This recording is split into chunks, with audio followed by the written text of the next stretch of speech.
Adobe Dimension is an application that takes 2D images and 3D objects and puts them together. Okay?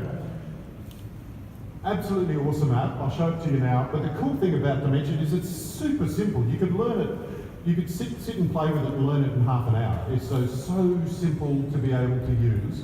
I'm going to build a file now inside here. Literally, it's the simplest thing you've ever seen in your life. You can build some cool stuff with it. To learn it, really, sit down and have a play for half an hour, and you'll know it back in super. I'm just going to create a new document. So what does it look like? Okay, so here it is here. Let's just take you through the interface. Across over here, I've got some tools to move the objects over this side. I've got some resources in here that come in it. There's models, there's some materials, sunlight background, etc. inside here that you can use. But also, with the 3D models, there's some that are in here, but you can go out and bring in any 3D model from anywhere you like, download it from the net and use them wherever you want to use them from. There's also 3D models in Adobe stock that you can use all over the place. Down the bottom here, I've got my libraries, again, accessed in every application. All of my libraries are all sitting down here for me to be able to use. In the middle is my 3D space, and over on this side is all my properties panel. For everything that I select, gives me the properties to change. So what's it like? What I want to do first of all is put a stock image in the background. And I've downloaded a few stock images inside here, and I'm going to look for one, excuse me. I just want to bench. This one? Yeah, let's use this one.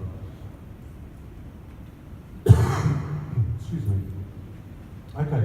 Now you'll notice that it's asking me if it can match these things. I'm going to click OK, and I'll tell you what it's matching. Adobe Sensei has looked at that 2D image, and it's gone, where does the light come from in that 2D image? And it's set the environment lighting to match the image. It's also looked at the image, and it says, where is the ground? Where's the ground, the horizon and the perspective on that image? It's a 2D image, but it's actually worked out the perspective, and it's adjusted my ground plane to match the image that's there. So now what I want to do, it's a coffee shop.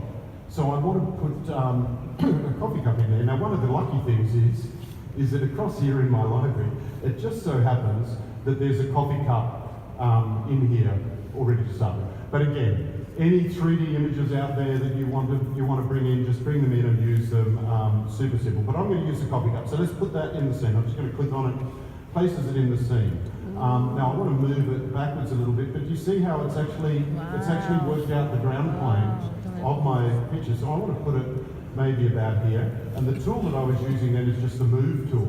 So I can select and move it. This is the sizing tool, and this is the rotate tool. Those are the three things: move, size, and rotate around. Yeah. Okay. So I'm going to actually resize it a little bit. Let's just make it a little bit bigger. Yeah, happy with that. Now, let's just move it back maybe a little bit inside there. I can grab these little controls here and move it up, down, and forward and back on each of those ways. But if I just click on the cup itself, I'm just basically dragging it around the environment there. Okay, so I've got the cup, but the trouble is at the moment, the lighting in the scene, the lighting in the picture, is actually coming from behind. The lighting is back in the room and coming forward, and you can see that the shadow of my cup is down here. So what I want to do is I want to move the lighting around the front so the lighting is on my cup. So across on this side over here, you'll notice that I've got the cup that I just brought in, but also the environment that I can create it. So if I click on the environment, down inside here are all the properties of the environment that I created. Also the file size, I can just change the file size of whatever I want to put in there anytime I like. All of this stuff, I'm going to zoom down and I'm going to come to the sunlight. I'm going to open the sunlight and I'm just going to rotate. Let's just move the sunlight around to there. Let's move the height of the sunlight so it's like middle of the day sort of thing. So yeah, sort of happy with that. I quite like that. I might make it like a little bit more intense and a little bit less cloudy in there. Yep, sort of like that. Okay, now I need to put some textures onto my cup. And if you notice that when I bring in the cup in here, there's two parts to it. There's the cup and the lid on here. So I'm going to select the lid, and I'm going to go across and select my materials palette. And if I zoom down, okay, so there's some black plastic. So let's put some black plastic on top of it. Let's go to the cup, and if I zoom down further, I know that there's be some cardboard further down. Now all of these materials are totally editable. You can go into them and adjust all sorts of things, the colours, all of those sorts of things you can do. What's really cool as well, and let me just jump out here for a second, if I go to my iPad, which is here, and open it up, and I jump and show you my iPad, all of these apps on my iPad here and on my phone as well, but I'm showing you on the iPad, these are all Creative Cloud apps. They're all free on this page. I'm going to go to Adobe Capture, and inside Adobe Capture, I can capture shapes and type and colours and materials, etc. So materials, this carpet here, oh my God, what an awesome carpet.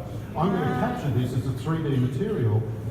So HDRI, Don't see that. Look at that, that's like, seriously, wouldn't you like that on your coffee cup? How cool would that be? So I'm going to capture that, and it puts it on a 3D thing. All I need to do is now is save that. It's saving it to, I can save it to my Mad Coffee library, call it Material 6, save that, I'm connected to the net. So now, inside Dimension, in a moment it will update that, and I will have that material. Oh, if I go to the right, I need to go to the right library. It would give me that, and I could wrap that on my coffee cup. Like seriously, as simple as that. However, I've already got the cardboard, happy with that. And now what I need to put the branding on, the logo that Michael Stodd created, what I want to do now is I go inside the cup, I'm going to come down and add a decal to it, like a sticker on the side of it. So I'm just going to choose that. I'm going to load up the logo that Stodd created inside here. Here it is now on my cup. I can move that around. I'm going to shrink it down a little bit so that it looks about right. Maybe move it down to about there. I can come and make that a little bit rougher, a bit more metallic, and play all around with all of that. Happy with that. Look, I've done a super fast one here. This is as simple as it gets. You put one cup, one 3D object, one background. You can obviously put lots and lots more stuff inside here, but at the moment, all I've been doing is designing. And now I want to come in and render it. So what I'm going to do is go to the render window.